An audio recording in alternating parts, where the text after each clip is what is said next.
For guests and visitors, my name is Steve Pearly, club president. I'd like to welcome you all to the 34th meeting of the 47th year of the Dublin Worthington Rotary Club. Today's invocation and pledge of allegiance will be offered by Andrew Sainholz. All right. Lord, give us time for patience, time for understanding, time to remember, thoughtful deeds to do, time to believe in our fellow man, and time to receive the value of being a Rotarian. Thank you. Hold on. A lot of things here. I heard that. You were supposed to. Hold on. Too many puns. You need an IT guy. Yeah, right. Flag, United States of America, the republic for which it stands, one nation, under God, indivisible, with liberty and justice for all. Thank you, Andrew. President-elect Teresa, we have a ton of guests today. We have like one of guests. Thank you. You have guests. My guest today is Adrian, and she's from the area. She's going to be joining our Rotary Club. So give a nice welcome to Adrian. Peggy. Oh. My lovely husband, man. He is lovely. And we have some distinguished Rotarians here. We have Wolf Lance, who is with us again today. And we have 1, 2, 3. There we go. We have Larry Titus from Grove City. 1, 2, 3. And MJ, what an honor. Only one clap. No, she gets all of them.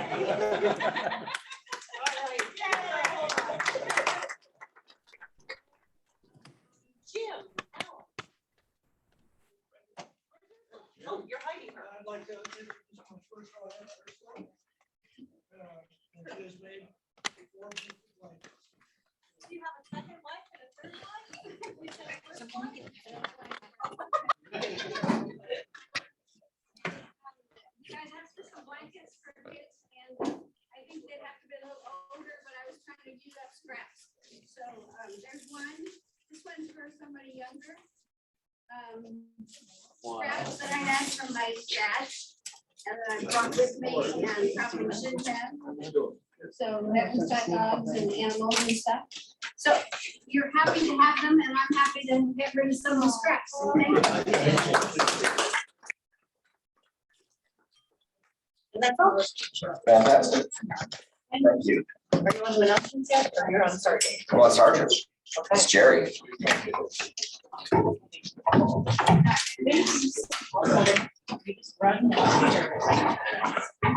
I am your sergeant today, but I'm standing in for Phil Giesler, so this will be short.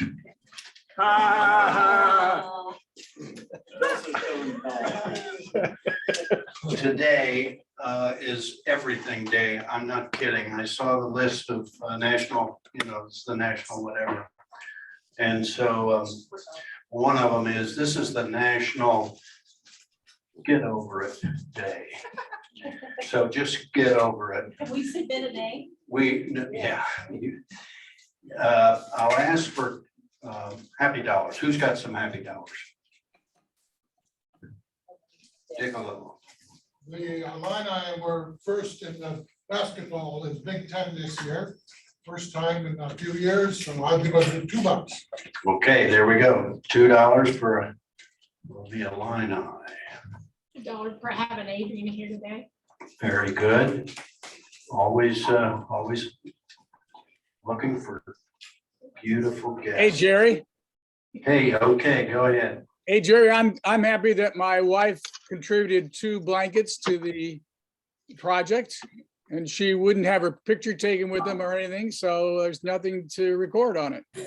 Well, that's okay. We appreciate it. Thank you very much. Here they are. And here they are. There's 1, there's 2. No, that's the other side. Whoa. Oh, that was pretty. Yeah. Very nice. Very, very, very good. Thank you, Mary. Anything else? Any other happy dollars? Told you to be short. Why did the stadium get so hot after the game? Because all the fans left. Put in your $2. I love it. I love that joke. Here's my $2. Somebody records it. Okay, moving right along, we are, no, right here, right here. We are ready for announcements, and we have a special announcement today. We have Larry Titus from the district. Gonna talk about the foundation. That was mine.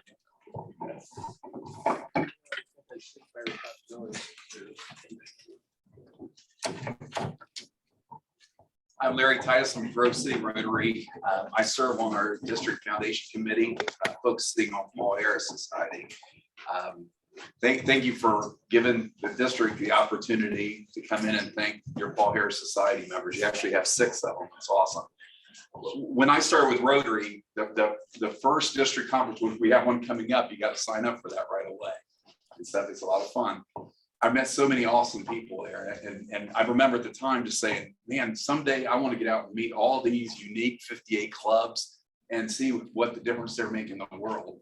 Dublin Worthington Rotary, I found out, I learned this morning, is making a difference in the world with your 4th of July picnic, and the super bowling thing sounds awesome for a winter project. And then all the stuff that you're doing as far as the food drive and Arbor's Day and buddy boxes, we really appreciate it. But you know, it's kind of, if you think it's kind of crazy that all these stuff we work on and all the difference we're doing as Rotarians all started 117 years ago with 4 people getting together in Chicago. Now we're up to 1.2 million members. It's crazy, the vision of that.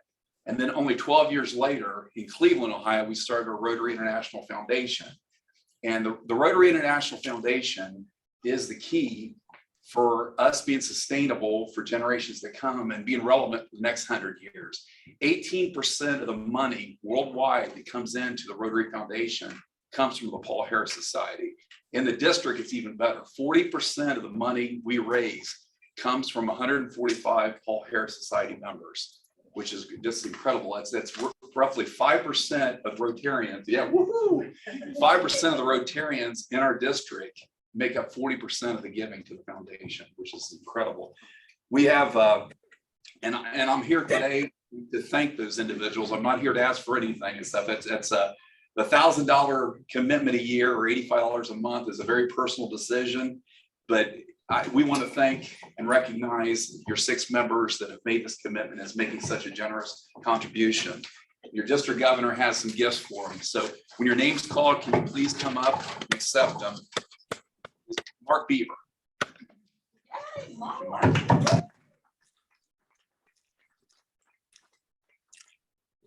Connie Hendren. Well, we've got it if we can give it to him. Dave Kittredge. He's on both. He's on the boat somewhere, so we got to give it to him too. Steve.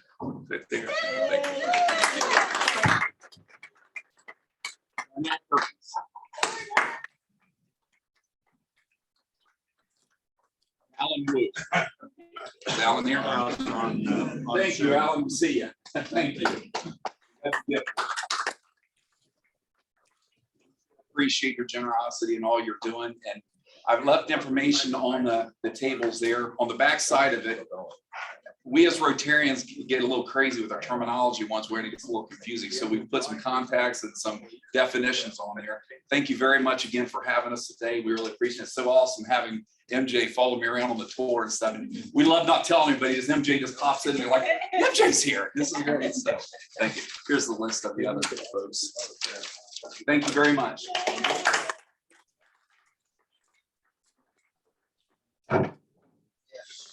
Sure. Rich. Rich Goldberg, are you there? Hey, hold on. I'm gonna put you on the spot. Do you happen to know anything about our 5x5 that you want to share? Or maybe next week. I know that there's several people who have completed their 5x5 commitments, but I'd have to be honest with you, I'd have to look it up right now as to who they are. All right, that's no problem. So But I'll be happy to do that next week. excellent. Thank you, Rich. You're welcome. MJ, I think you had something you want to announce. So Larry's not asking for anything, but I am. Well, thank you, Steve, for that. Larry did kind of mention it already, and I'm sure Ro's been promoting it quite heavily, but the district conference is coming up April 8th and 9th. It is at the Cherry Valley Hotel. It's going to be a fantastic event. We are having a youth focus program on Friday, running congruently with the district assembly. So Price, your district governor-elect Price Finley, is putting together the assembly for that Friday. And then Friday evening, the district conference will kick off, and then we'll have the events all day on Saturday. So just to kind of reiterate, Ro is working on a youth program. We have Flavio Balog from the Outward Bound Peace Centers out of New York City even. And he is going to come and he's going to work with the students, and we're going to have some peace focus initiatives and leadership opportunities and growth for the students, but he's also going to participate in our district conference. So we're going to have some, hopefully come back with some peace projects for the clubs. We've got some dynamic speakers. One of them is Deepa Willingham. You may have heard from her, but she's from PACE. She's the founder and CEO of PACE, which basically works and helps individuals who have been trafficked and young girls who have been in that kind of situation, and lifts them up and gives them additional opportunities. So we've got some great programming. Registration is ongoing now, so please register. We hope to have a huge turnout. We haven't had a district conference since I think this past district governor Craig Maxey's year. So it's been, I think, 3 years since we've had a district conference. So I'm hoping that everybody will come and join us. Room block is still open until Sunday, so if you want to spend the night, you are more than welcome to spend the night. So hopefully I'll see all of you there. There will be a parade of presidents, so you know you won't want to miss that because Steve will want to walk down the hallway. Sounds fun. I know, it will be. Thank you. Other announcements. Peggy, I'm gonna put you at the end. Is that okay? That's fine. I Yeah. have one quick one. Sure. I just want to update everybody, you can hear me on Zoom, our blanket count ended up being 69. Yay! We had 63 cash donations, and then we had the 6 people that made them and put blood, sweat, and tears into it. Thank you all so much. And the board agreed, Jerry, that we're gonna match that. Am I right on that? So we're gonna do No? another 63. Another 69? What do we say? What are we talking about, the cash donation? We're gonna match it. I've decreed it because I'm the president and I can do that. And the board will support me later. So Steve, I think, so it's a contest. I think you guys know that. It's a district-wide contest with the other districts in Ohio. And from what I understand, we are first place in numbers, but because they're doing it per capita, I think we're at second place. So you're 62, then matching that 62 will hopefully push us over the envelope so that we will be number 1 and we can bring home the trophy. Okay. Thank you all. I'll be handing out 2 sign-up sheets, one for greeters and one for the food drive, so please sign up. Thank you. Yes, yes, please approach the podium. All right. Last week, I announced that we are starting our second Interact Club at Perry Middle School. And because we have our district governor with us today, I have the certification form with me. I would like you to sign it, make this official. I can do that, thank you. Yeah. I can do that. Serendipitous. I love it. Is that the right word? Could be. Just lucky. I'm pretty good with the English language, as you guys have picked up. Other announcements. Final announcement before Peggy. So, you know, we elected board members, right? That's all well and good. We've got Andrew and Darnell joining us, and we're excited about that. And we're sad to see Court and Chuck leave us. But the board has then also elected a leadership team.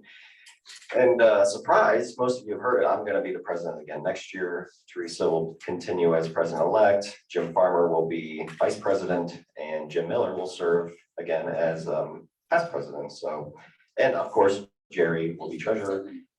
Dave Hansen will be secretary. So yeah, we're gonna just keep it rolling for one more year. We thought consistency, building on kind of coming out of the pandemic would serve the club well. So yeah, want to make sure everybody knew that. Congratulations. Thanks. That's not the word I would use. I'm excited, actually. I'm looking forward to it. This has been a weird year and I'm kind of looking forward to just really doing great. Okay, now Peggy.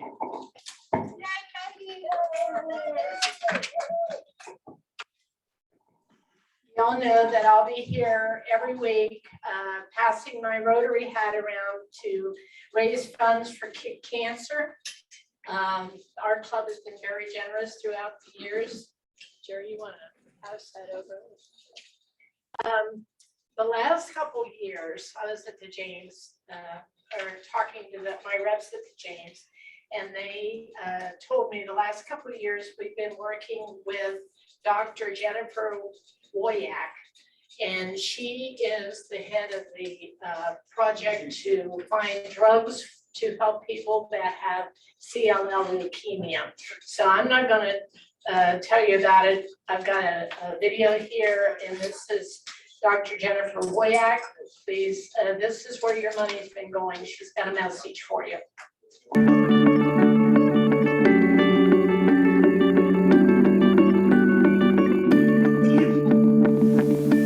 Hi, my name is Jennifer Woyak. I'm a professor in the Division of Hematology, where I serve as Associate Director for Clinical Research and am Section Head of the CLL and hairy cell leukemia programs, as well as Co-Director of the Leukemia Research Program within the Ohio State University Comprehensive Cancer Center. I've been a Buckeye for a long time, starting in medical school. During my training, I locked in on hematology oncology as a specialty pretty early during my clinical rotations, when I realized that this was a specialty where you have the opportunity to develop long-term relationships with patients and their families and intervene in a critical time in their lives to provide education, comfort, and most importantly, hope. I became interested in chronic lymphocytic leukemia, or CLL, when I started working with my mentor, Dr. John Bird, in the clinic and later in the laboratory. CLL is the most common leukemia in adults and tends to be more common in older people, although young people can get CLL as well. One of the things that drew me towards studying and taking care of patients with CLL is that at that time, the biology of this disease was becoming much more clear. And with that knowledge came the opportunity to target CLL cells with specific drugs rather than using chemotherapy, which non-specifically kills both cancer cells and normal cells. The first big breakthrough in this targeted therapy paradigm in CLL came with the introduction of a drug called ibrutinib, which inhibits a protein called Bruton's tyrosine kinase, or BTK. What you're about to see is a complex signaling pathway called the B-cell receptor signaling pathway. The important part is that BTK is a critical part of this pathway. BTK is a signaling protein in CLL cells that's responsible for telling the cell to continue to make copies of itself and to never die. About a decade ago, it was demonstrated here at Ohio State that when you block BTK in CLL cells, it's like turning off a light switch, and the cells cease to behave like cancer cells and eventually begin to die. The way ibrutinib does this is by forming a covalent bond with BTK, which you might remember from chemistry class forms a permanent link between the drug and the protein, thus irreversibly preventing the protein from being able to signal. In the clinic, this translated to patients who really didn't have good options for therapy, starting to take a daily pill and having their disease controlled not for weeks or months, but for years. In a short few years, these early clinical trials led to larger, more definitive studies and eventually to FDA approval. I was lucky to have the opportunity to lead the phase 3 trial in CLL patients over the age of 65 who hadn't received previous therapy, which compared ibrutinib to standard of care chemotherapy and showed that ibrutinib was superior, solidifying this drug's place in the initial treatment of CLL. Very early in my research career, I became interested in mechanisms by which CLL patients might develop resistance to ibrutinib. Since we were one of the first groups to treat patients with this drug, we also were the first to see it stop working in some patients. I remember clearly the first patient we saw at Ohio State whose CLL started to come back while on the drug. We took blood from him, took it back into the laboratory, and were able to see that BTK was turned back on in his cells. And even if we treated the CLL cells in the lab with additional ibrutinib, we were not able to block activation of the CLL cells. At that time, DNA sequencing was not as fast nor as easy as it is now, and so we teamed up with a group at Duke who had expertise in this area. We were able to perform sequencing on this patient and subsequently a few more, and we found that a mutation had developed in BTK itself that prevented the drug from binding.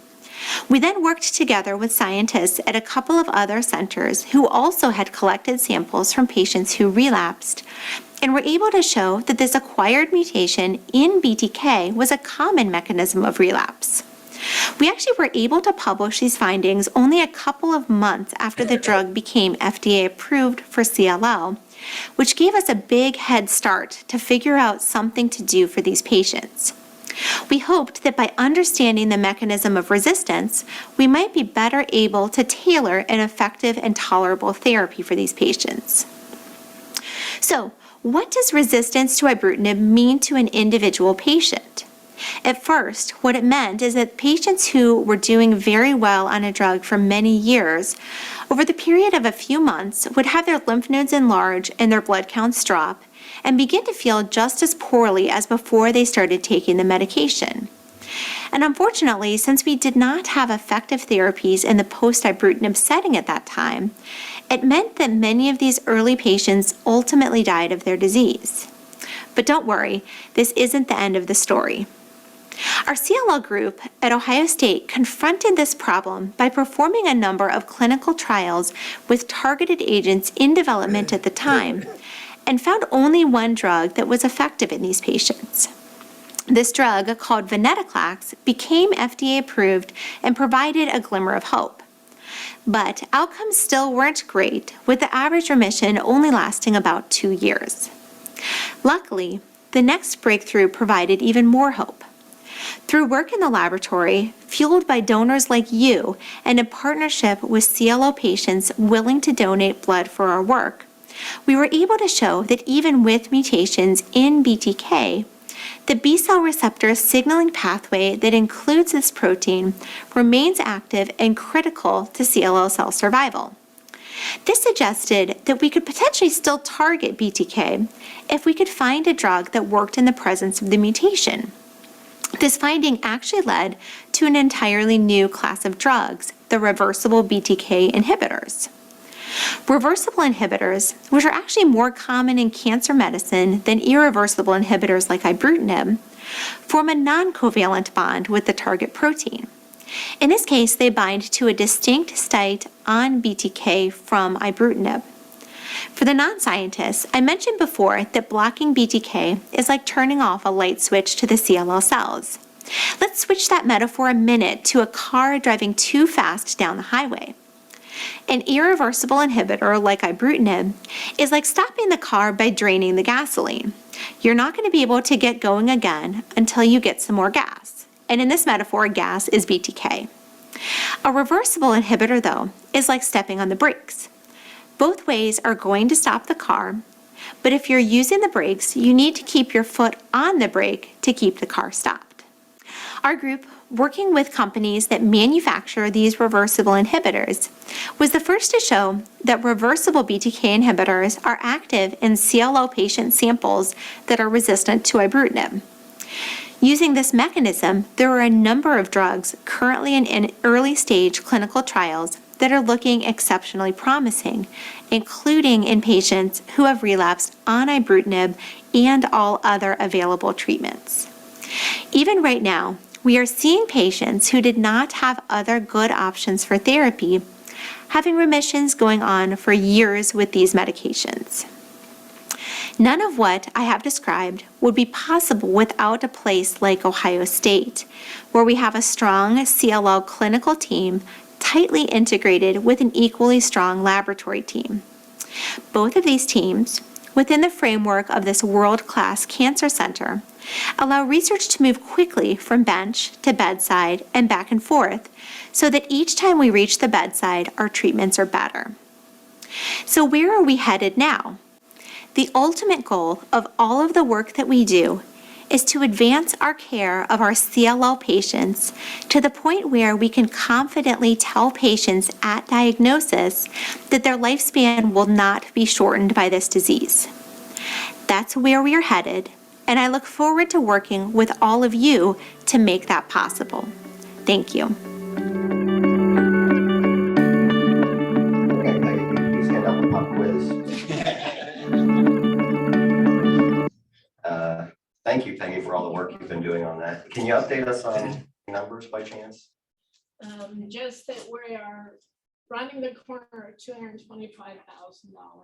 Should be there this year and beyond, so. Almost $250,000. That's amazing. So thank all of you for Yeah. your generosity. All right, I think now we're ready for our main event, Mr. Mike Moulton. Mike, you know, everybody knows Mike, right? Mike's a staple. Like, I'm glad I could draw a crowd. Thanks. I'm not done. I got a little intro here for you. 1976 graduate of the Ohio State University. Been a club member since 1987. And he's been in the landscape business for about 20 years. Right around. No, I've been working in the landscape industry for 50 years. You need to update your LinkedIn. Yeah. So it's that time of year for new beginnings and new growth, and so I'm going to let Mike take it away. All right. Thanks, Steve. Thanks, everybody. All right, well, we'll get started here. I get a lot of questions this time of year about fertilizers, pre-emergence, things like that for your lawn and garden. And rule of thumb, if you're going to put down a pre-emergent, especially if you want crabgrass control or something like that, temperatures, once they hit 55-degree mean temperature for 2 days in a row, you're getting weeds germinating. So as an actual rule of thumb, about April, it used to be April 15th, and our climate has changed so greatly, it's moved up 2 weeks. Right now, I think it's median soil temperatures yesterday were at 45 degrees, 50 degrees, between 45 and 50, depending on where you check. So you still have some time to do that if you use that product. And again, I've been speaking about the use of organic products for many years now. You hear a lot of things. You hear a lot of things about, especially the chemicals being used today. One of the biggest media getters right now is glyphosate. Glyphosate is the #1 product in Roundup. And if you've ever listened to Hannah Mathers, is a professor, was a professor at OSU, one of the foremost people who actually speaks at a lot of these trials now, where they're bringing lawsuits against companies for cancer. It has been proven it's a carcinogen.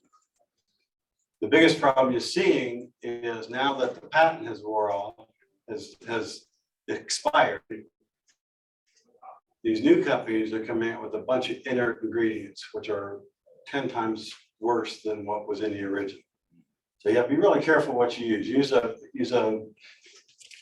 brand name product, and you shouldn't have the problems that you'll see when you use some of these off brand names.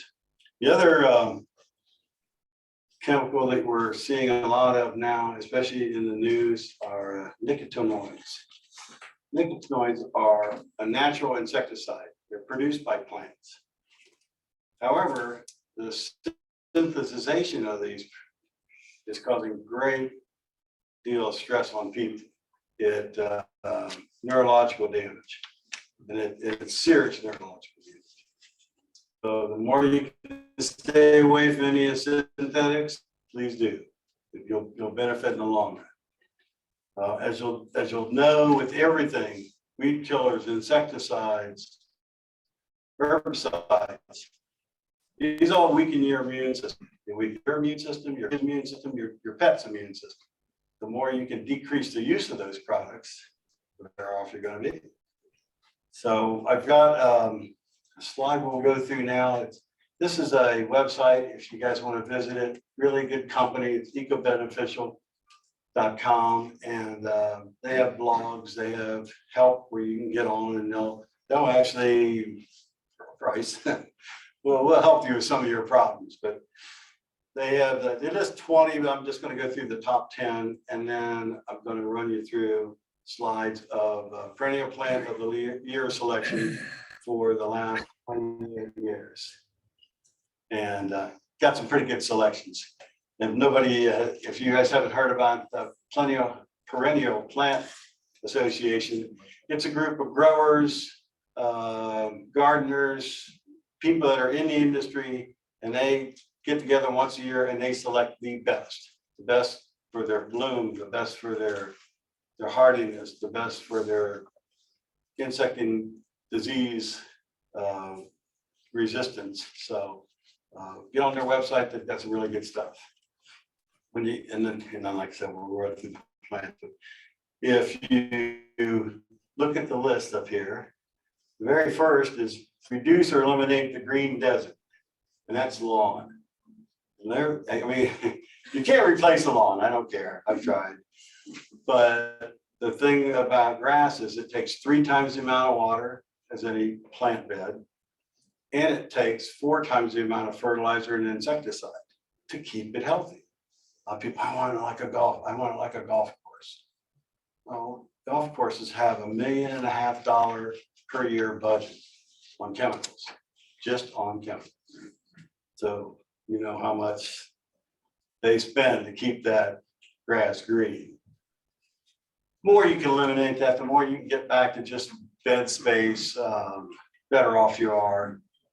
The other thing that I don't know if I'll have time to get to at the end is carbon sequestration. It's the building block to all life. So you notice all the farmers now have gone to no-till farming. Helps with carbon sequestration. So number 2 on their list, increase the healthier soil. Now, a lot of people will just go out and they'll go to the garden center and they'll buy fertilizers and things like that without any kind of soil test. Soil test is critical for what your lawn needs. So please, at least once every 5 years, have your soil tested. Hydro Agriculture will give you a test for free. So you can take it in there. They'll tell you exactly what you need. You have to tell them where it came from, the county, you have to give them all kinds of information, but they'll tell you what your soil is like and what it needs. When you go to a garden center and you want to buy your fertilizer, it's not the same as what professionals use. Anything you buy in a garden center is a 50% rate of what a commercial fertilizer applicator has. Whatever I buy is 50% more effective than what you're going to buy in a garden center.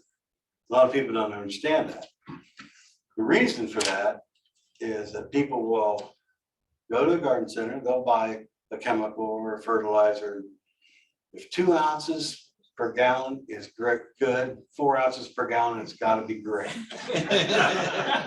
You know, and it just does not work like that. Chemical formulations are very precise now. When you get into specific chemicals like tenacity is one of the few things that will kill nimblewill. It'll kill ground ivy. It's really expensive. They use a syringe to put that into your container. That's how small amounts you need. Say that name again, please. Tenacity. Tenacity is it's a, last time I checked, I think it was running about $70 an ounce or something like that. It's ridiculous how much the price on it. It's very expensive, but it's very specific. So when you get out and you're spraying your yard and your garden, be careful what you use. We're starting to see really big decreases in bees. Bees are the greatest pollinator we have. And people don't understand that when you buy a non-selective insecticide, you're killing everything. You're killing beneficial insects, non-beneficial. You're killing everything. So just be careful of what you use, especially in the nicotinoids. They're one of those ones that has 50 years ago when they first came on the market, people were warned about using them and overusing them. And right now, we're just with all the, you look at what's coming out on the market, Roundup Ready corn and Roundup Ready soybeans. These GMO products, although they haven't shown they have, but they may produce more food, but they use enormous amounts of chemicals to produce that food. So between the weed killers and insecticides you have to use with those, it's a $100 billion a year industry producing chemicals. That's why big companies, Monsanto and DuPont, places like that, I don't care if they have lawsuits. I'll make 10 times that amount of money in a month. Doesn't matter.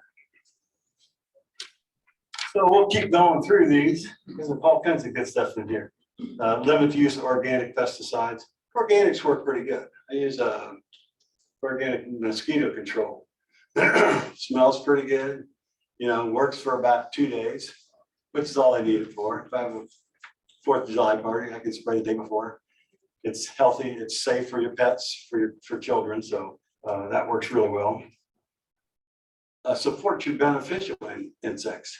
I know I have nematodes that were introduced to keep, nematodes will eat grubworms. So I don't have any grubworms. I don't have to worry about it. But they also eat your tomato plants and quite a few other things too. So, yeah, that's kind. In one hand you got it here, the other hand you don't. So tolerate some messiness in your garden. Leave some sticks. Leave some. I had a 100-foot tall ash tree that 10 of them taken down for emerald ash borer. I left them all in the yard. The guy said, "You want to haul it out?" I went, no, I can't even afford that. So, they're all around my yard, and the ants love them.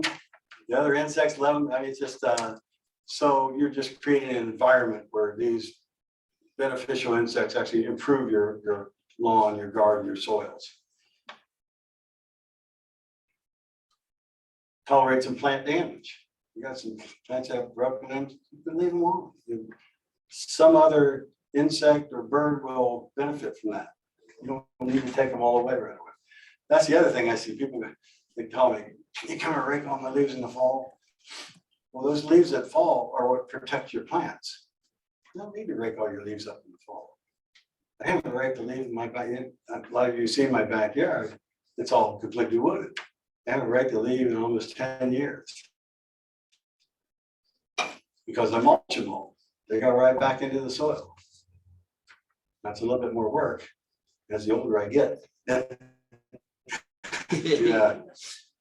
I gotta have that exercise, keep this trim figure. So, if you have perennials in your garden, leave them stand over the winter time. I know I have several large ornamental grasses. Between the grasses and the crab apples, the birds fed all winter long. Although I do feed my birds because I have a lot of birds. Those are things a lot of people will cut down, but if you leave them on, then you have food for your birds, which will help them stay there. And they help with the insects, like the mosquitoes and everything else. So plant more native plants.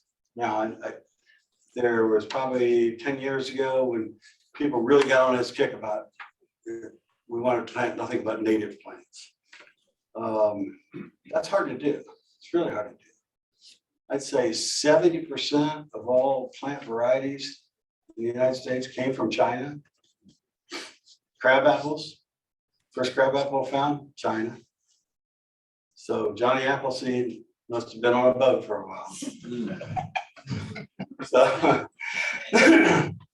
think plant communities.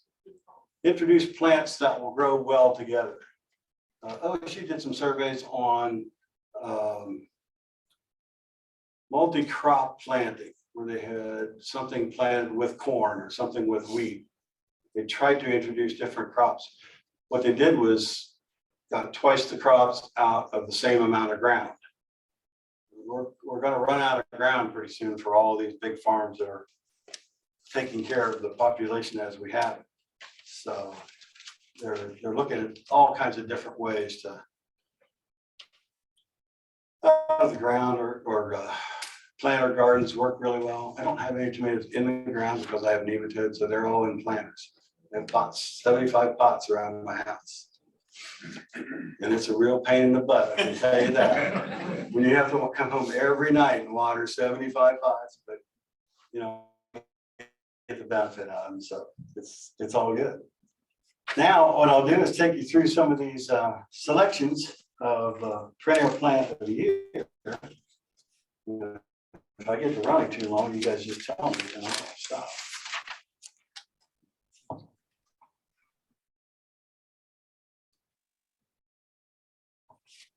Steve. Which one do I do? Oh, I gotta switch it over again. There we go. All right. Then I can just hit the arrow. Yep. Okay. Here we have one of the perennial phlox stolon. Phlox is a very low growing perennial, full sun plant, easy to take care of. Most of your perennials are fine. You don't want to fertilize them a lot. They don't require a lot of fertilizer. This is a real good full sun plant, good as a ground cover. This is Heuchera Pallas purple. Everybody know where that name came from? This plant was developed and propagated for the Queen of England. And it was first shown in her garden. And that's why it's called Pallas purple. Many new varieties in Heuchera that are really Heuchera, Heucherella, which is a cross. A lot of great new plants, different colors. You can get from chartreuse greens, golds, strawberries, a lot of different colors there. Coreopsis. Coreopsis, the common name is Tixie, full sun perennial, low grower, kind of a ram. We'll move along.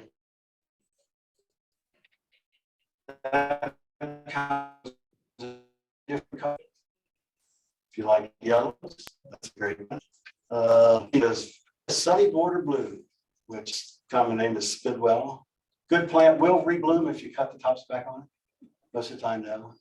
It blooms once and they're done. And you'll find with a lot of perennials that are like that, there's not much you can do to help them out. This one is a Stilby spray.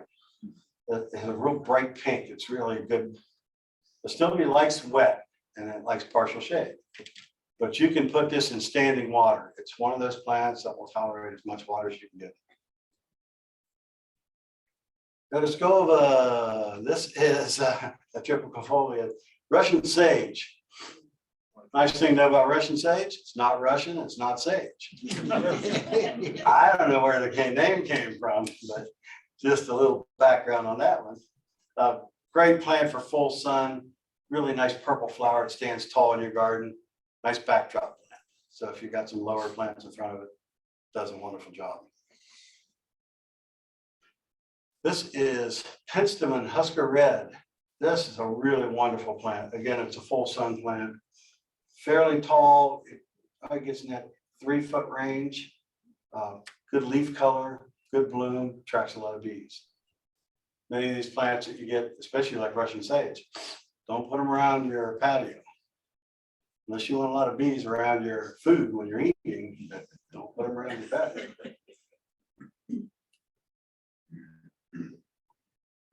That's not that. Okay, this one is Salvia May Night. Salvia is meadow sage. It's got 2 or 3 different varieties, good growers, good color. Again, won't last through the summer, but if you take care of them, they may rebloom again. Echinacea. This is purple coneflower. Purple coneflower is now developed in white, orange, red, there's different colors they're coming out with now. It's starting to propagate a lot of different colors. Really good looking plant. Tall, it's a prairie plant, so they require very little water. Rudbeckia, black-eyed Susan. Black-eyed Susan's come in a dwarf, 12-inch tall grower. 12 foot. Yeah. The tall varieties, the 7-8 foot tall varieties have been banned. They're invasive species. So you won't find any of the native tall. I had a couple of them and they get really big. Scabiosa, pincushion flower. This is a good, really hot location plant. So if you want something short, gets good bloom, takes as hot as you can get it, that's a good plant for you. This is Carl Forester feather reed grass. The Carl Forester stays very narrow and upright. You see it in Dublin along some of the roadways in the middle. Fairly salt tolerant. Not as good a fall color as some of the switch grasses, but still a good plant, especially if you don't have a big area. Some of these grasses are 12 feet tall.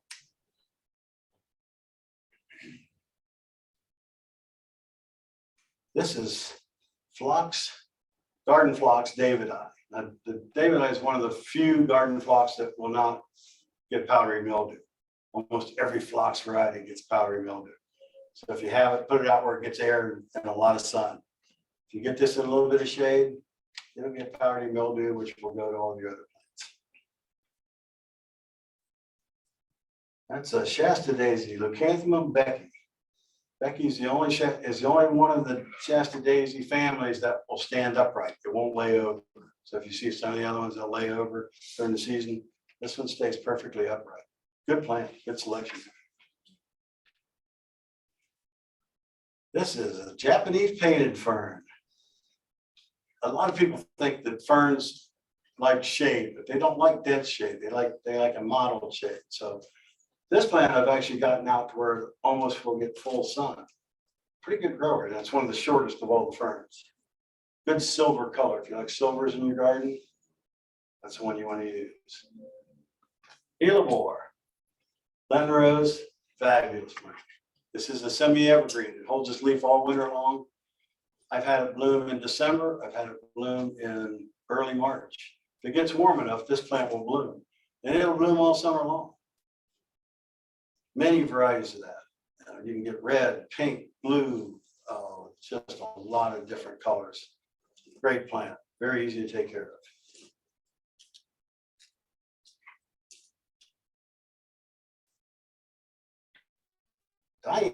Dianthus, this is, they call this pinks. It's one of the shorter growers. Dianthus is in the carnation family. So another good massing plant, if you want something full sun, deer will eat this. So, they won't eat the Bruno, they won't eat Hukra. There's a lot of plants that they won't eat in as far as shade goes. So I can give you recommendations on what you can use there. This is Nepido, Walker's Low, catmint, its common name, and just a wonderful bloomer. This is one of the best bloomers you'll see. If you like bees, you put one of those in your garden. You'll have every bee in town. Bees love that plant. Geranium Roseanne. Roseanne is one of the best of the perennial geraniums. So if you like a nice flower that's going to stay in your garden, come back year after year, Roseanne is probably one of the hardiest ones. There's also a real good white one that I've not been able to find. I had a grower sell to me. It's done spectacular in my garden, but it wasn't a popular seller. So if they're not popular, people won't grow them. They want to grow something they can sell. Hackett Clove. Hackett Clove is Japanese forest grass. This plant only gets about a foot to 18 inches tall. This is Aurea here. There's one also called All Gold. The All Gold is bright gold and it stays gold all the way up to the first frost. And it still keeps its color and Fawnthorn. Doesn't like dense shade, except mottled shade, but it's better in late afternoon shade.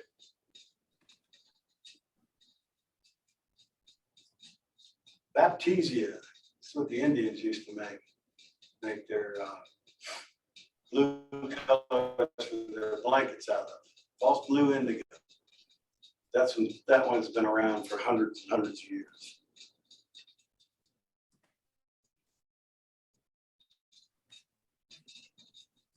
This is a perennial plant of the year, I think it was 2016. Amsonia, and this is Amsonia ubrecta. Really bright color, nice plant. If you like that, put that in your garden, it'll really show up. And you can see how it fits with a lot of the other colors. You see the pictures of it. There's Bruner, there's a good plant. If you have deer won't touch it. I have 30 in my backyard and I've never had one by deer. Jack Frost is a real good one, looking glass. So there are varieties that are a little bit better. The straight Brunera has big green leaves, abundant flowers, really nice plant. This is variegated Solomon seal, polygonated. And this is a really good shade plant. So I've got heavy shade, that plant will do. I don't think I've ever seen deer eat this. So I've got this one in the garden as well. Never had a deer eat. Now this is the switchgrass here. Switchgrass in Shenandoah or bright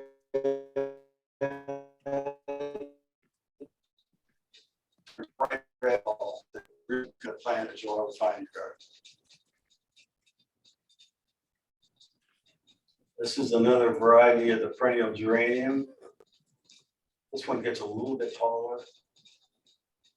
Again, these plants will like mainly sun to partial shade. You can get these in, some varieties will grow fairly good in a little denser shade. Fall anemone. Fall anemone is a plant that spike bloom that will get 3 feet tall. Beautiful plant. This is going to be the last bloom in your garden. October, you'll look out and everything's dying to the ground. These are in full bloom. So, and that deer will not touch those either.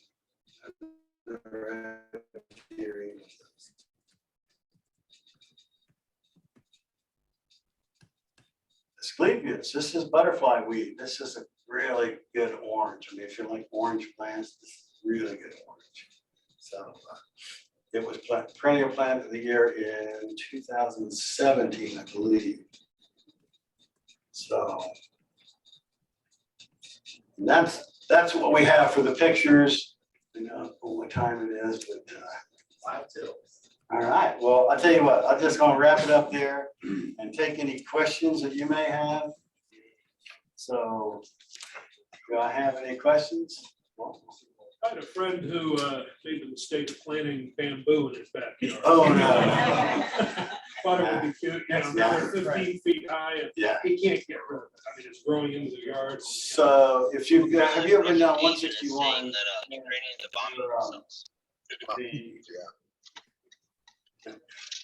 City of Worthington allowed the homeowners bamboo. Russians. Because of the build. They don't get any. Planter, but it's bamboo in. But completely blocks 161 sound from the house. But now you can see it's starting to go underneath these planters and up into the roadway area. Good news is fine. But I don't plant bamboo for anybody unless it's in a pot and stays in a pot. Is there any way to get rid of it? Round up. It's really hard to control. I mean, it's probably the most difficult plant. Next to cattails, it's the most difficult plant I've ever had to control. Once it's growing, those things rise on 50, 60, 70 feet. It's a long way. And so you can put in plant deflectors, which will keep that root away from your yard, but still it's going to want to get in. It's going to want to get in. That's the giant bamboo. The golden running bamboo will do the same thing. It'll run. It just goes. It's just easier to control. So. But it's not me. Ken? What would grow near the base of a black walnut besides hostas? Black walnut, you can use sweet woodruff, Gallium odorata, and those are it's okay. Japanese red maple is not toxic to walnut toxicity. Trying to think of what else that is on the list. There's quite a few lists that you can see put out that there are plants, but I have a Japanese red maple right underneath the 100-foot tall walnut. It's been there for 15 years. So you just have to be careful. The other one of Ligularia. Ligularia is a perennial that's kind of a rambler. It likes shade, but it will tolerate the toxicity. Anybody else? Andrew? Is there a significant difference between buying plants from nursery, Lowe's, or like even like Kroger, or is there not really significant? No, you know what? Most of those big box growers buy them from local places around. There's I'm trying to think of the greenhouse up here in Delaware. No, it's not. Maybe it is Thorson's. Thorson's grows all the plants for Costco. Exactly. And I go in there, and they'll carry tropicals and everything else, but they have a great selection. And besides their wholesale, they have a retail yard. It's been closed for a couple of years because of COVID. But, go there. Strader's grows a lot of his own. Before Jack died, they're probably one of the biggest growers in town. The other one is Fort Myers. yeah, Fort Myers is they're more of a retail greenhouse. It's on the west side. I'll think of the name of it, but he's another guy that grows a lot of bulbs for sale at Kroger's and Big Bear and Giant Eagle and all those places where they come up in the spring. So you try those, but there's a lot of good places now that were only wholesalers for a time. Now they're starting to sell a little bit more retail. They're finding a market for it. Anything else? All right. Rabbits. Oh, rabbits. Yeah, rabbits. I got to tell you, my neighbor got 3 feral cats. Want to get rid of rabbits? I'm telling you what, since they got those cats and they had them fixed, I have not seen a rabbit in my yard. A chipmunk, my squirrels I can't get rid of because I've got 100-foot tall walnut. But you know, it's just animals. You have to learn to live with them. The deer. If I want to keep the deer out of my upper garden, I put deer. You can go to Wild Birds, and they have big grain blocks that are meant for the deer to feed on. I put it all the way down by the creek and lets deer just roam around down there. I've moved 500 hosta to my lower garden just to give the deer something to eat, to keep them the heck out of the rest of my garden. So, the rabbits, not much. Glenn? I got trouble with squirrels. Yeah, I have squirrels. hickory nut trees. Mhm. The doggone squirrels come up on our deck Yeah. and they eat my lawn furniture. What's the decking made of? Oh, yeah, Trex or something like that. It's What's in composite. that attracts It's them? the plastic. It's easy to chew through. They just, Yeah. I mean, I'm gonna have to do away with it. Well, I had to put steel up That's what we're gonna. in my barn. I had to put steel up on the ceiling and the walls to keep them from chewing through the walls. They were coming up inside the building, chewing through the walls. I was gonna put Trex deck for you. Now I don't shut the door, let the cats go in there. It's just, our cat just needs to watch it. These feral cats, they do a pretty good job. I'm really surprised at how well they do. So. I mean, Oh, yeah, squirrels are very destructive. Yeah. They're very destructive. Just get a 410. So, yeah. back in Guernsey County, I would have. Yeah. Murfreesville, they won't. BB guns work pretty good. Peggy's got a Red Ryder BB. Well, the thing you don't want to do, you don't want to poison your animals because then if you have pets, one of your pets eats that animal, you're poisoning your dog or your cat or whatever. So I've had live traps I've tried. Yeah, that doesn't work. I mean, there's a lot of I've tried things. everything. Yeah. Yeah, nothing works. Well, thanks everyone.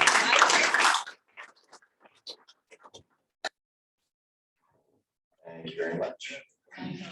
All right, a little after 1 o'clock. Of course, we have our raffle. Yeah, $10. Darnell, $10 in the raffle. Get my losers out here. Wrong attitude to have. I keep saying they're winners, so I thought maybe if I say they're losers. Word psychology. Yeah. All right, what do I just governor pull here? The last three, I guess, are 856. 856. And it's Teresa. $10. Let me put you back in there. How much is in the ace of spades? $87. $87. There we go, one more time, one more time. All right. What is it? 891. 891. That's actually not mine, it's Jim Carey's. Okay. And he said if I deal the ace of spades, it goes to Peggy, so fingers crossed. Nope. Sorry, Peg. Hang it down. Oh, good. Thanks for. All right, everybody, as is customary, let's finish up with 4-way test. If you will repeat after me, of the things we think, say, and do, first, is it the truth? Second, Is it fair to all concerned? third, Will build goodwill and better friendships. and fourth. Be beneficial to all concerned. Thank you, everybody. Have a great rest of your week. We are adjourned.